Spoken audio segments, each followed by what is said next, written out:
tàmbalee rek fi nga xam ne mooy point actu sport lay tàmbalee moom li mu def rek CAN la polémique Mohamed Salah à Liverpool enflamme l'Égypte avant la CAN 2025 ñu def nataalu ki nga xam ne mooy l'attaquant des Reds Mohamed Salah. Ligue des champions l'AS Monaco s'impose contre Galatasaray mu ngoog kon Monaco dafa daan nekk mooy Galatasaray moo wax ci Rewmi Sport moom Ligue des champions moom it la def. Le Bayern de Nicolas Jackson renverse le Sporting Portugal mu ngoog kon Bayern moom daat nay daan rek ki nga xam ne mooy Sporting bu Portugal ñu def nataalu attaquant sénégalais boobu di Nicolas Jackson mu ngoog l'observateur moom lam xam ne rek mooy vice-amiral d'Estrade Oumar Wade l'incroyable destin du nouveau Semga moom ñu daal di def ab nataalam moom ki nga xam ne mooy Oumar Wade. Source A ñëw rek si les BTS s'affrontent sur Déthié Fall mu ngoog ministre des infrastructures waaye tamit def na rek la ministre Maymouna Dièye pulvérisée à cause de l'indemnisation des victimes des violences politiques ñu daal di def rek honorable député Abdou Mbow violente charge d'Abdou Mbow foofu ca li nga xamante ne rek mooy indemnisation ba danaa ci ñëw incha allah ci yaatal. Point actu moom la mu wax rek mooy dette cachée Cheikh Diba avant tenté de freiner Sonko mu ngoog loolu it des na ci defuk yaatal muy problème mu dette cachée beeg médiation bi nga xamante ne nii rek njiitu réew mi daal ci taxawaay bu am solo nekk médiateur seen digg naa ci ñëw tubaarkàlla ci ak yaatal. Jour de vérité pour Pape Sané journaliste bi nga xam ne moo nekk fële ca Walfadjri mu ngoog moom ñu daal di koy tegoon loxo mu ngoog. Vous avez fait un détournement des deniers publics loolu boo ko déggee nag honorable député Abdou Mbow moo ko yëkkati daal di koy teg ci ministre bi yor wàllu tubaarkàlla njaboot gi muy Maymouna Dièye mu ngoog. Sud Quotidien crise électorale en Guinée-Bissau une démocratie sous verrou militaire loolu lañ daal di def moom ci Sud Quotidien. Walf Quotidien dette chantier suspendu licenciement les vérités crues de Anta Babacar Ngom. Le secteur industrie est l'agonie mu ngoog toutes les entreprises souffrent d'impôts et de taxes indigestes mu ngoog loolu la daal di xamle l'État étrangle son secteur privé parce que une banque finance les obligations d'État Anta Babacar Ngom moo yëkkati kàddu yooyu loolu des na ci ñëw ci yaatal mu ngoog Tribune Sport Ligue européenne des champions sauvé par la VAR l'OM frappe fort. Le joli coup de Monaco contre Galatasaray mu ngoog équipe bu France yi kon démb xaw nañoo neexle seen journée. Le Barça remercié Koundé Liverpool s'adjuste le choc contre l'Inter mu ngoog loolu tamit ci Ligue européenne des champions la. Libération brigade des affaires générales de la DIC moo get en garde à vue mu ngoog mu gën ko xam rek ci son vrai nom Mohamed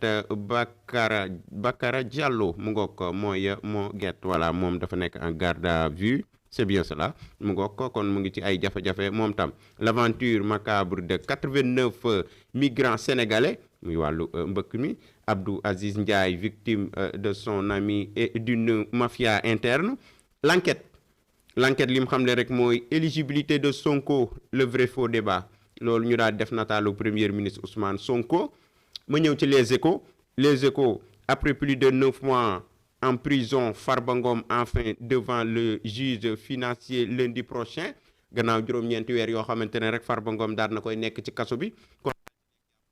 jàkkaarloo bu njëkk ak juge financier mu ngoog c'est bien cela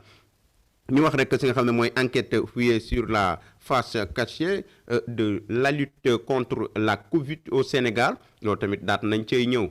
réew mi quotidien audit biométrique et physique des agents de l'État ñu def rek ki nga xam ne mooy ministre de la fonction publique Olivier Boucal moom lañ daal di def moom lañ gën a fësal mooy réew mi la traque aux fonctionnaires fictif lancé mu ngoog Olivier Boucal mooy ministre de la fonction publique ñu daal di koy def bu yaatu tubarkal le point ñëw ci président Amadou Diagne di FOGECA mu ngoog réunit plusieurs composantes de l'Afrique à Dubaï ñu daal di def nataalu ki nga xam ne mooy Amadou Diagne mu ngoog loolu mooy bokk li ci gën a fës le quotidien Déthié Fall est le patron de BTP mu ngoog un conflit en voie de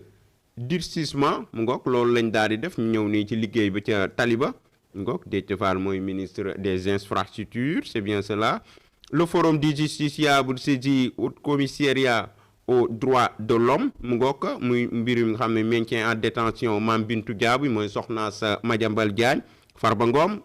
député bu Agnam ak ki nga xam ne mooy Maodo Malick Mbaye ak Khadim Ba borom Loka Afrique jéem a sédir ñooñu pour que daal ñu daal di am ab liberté tubarkal las la mu xam ne rek mooy Diomaye trace sa ligne mu ngoog ci ressources énergétiques en Afrique de l'Ouest loolu daat nañ cey ñëw waaye tamit laïcité ak fondam ak nga xam ne mooy Bassirou Diagne inquiet mu ngoog ci li nga xamante ne nii rek mooy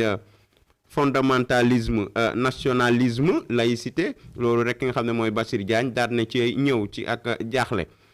record daat nay fësal le sélectionneur Pape Thiaw moom la xam ne rek mooy obligé d'élargir à 28 mooy groupe bi nga xam ne moom la war a yóbbu fële ca Maroc liste des lions ñu ngi koy xaar. l'évidence daat na ñëw rek ci victime des violences et indemnités vif tollé autour des milliards de Maymouna Dièye mu ngoog mooy ministre bu yor wàllu njaboot gi ministre de la famille mu ngoog waaye moom ak Abdou Mbow tàngoon na jër mu ngoog loolu daat nañ ko cay gën a fësal yor coopération économique et partenariat stratégique Dakar accueille une délégation émirate cap sur des investissements majeurs dans l'énergie et les hydrocarbures et les ressources minières ñu daal def ki nga xam ne mooy photo Ousmane Sonko ak kii di Arab Bile voilà. Direct News, l'Assemblée nationale après un message ferme, salve d'applaudissements pour Déthié Fall, ñu daal def photo ministre des infrastructures Déthié Fall. Le Soleil daal di ñëw rek ci 4e édition du forum MSGBC, un bassin de convergence ñu def photo njiitu réew mi président Bassirou Diomaye Diakhar Faye. L'info ñëw rek ci attaque contre les entreprises du BTP. Déthié Fall vertement recadré. Le syndicat des entrepreneurs du BTP rappelle au ministre que l'État reste un mauvais payeur. Ngok kon gaañu tontu nañ ministre des infrastructures muy Déthié Fall la ko gaañu wax rek entrepreneur yi mooy état bi ak payam baaxul mu ngi noonu. L'ancien lion Alassane Ndao placé en détention moom nag yëf yi foofu ca Turquie la ko dale kon jour Sénégal boobu moom dafa nekk ci ay jafe-jafe caabi da ko féete ginnaaw foofu ca Turquie. Turbine la mu fësal rek mooy crise de la dette intérieure au Sénégal quand l'État étrangle son secteur privé muy lu doy waar 300 milliards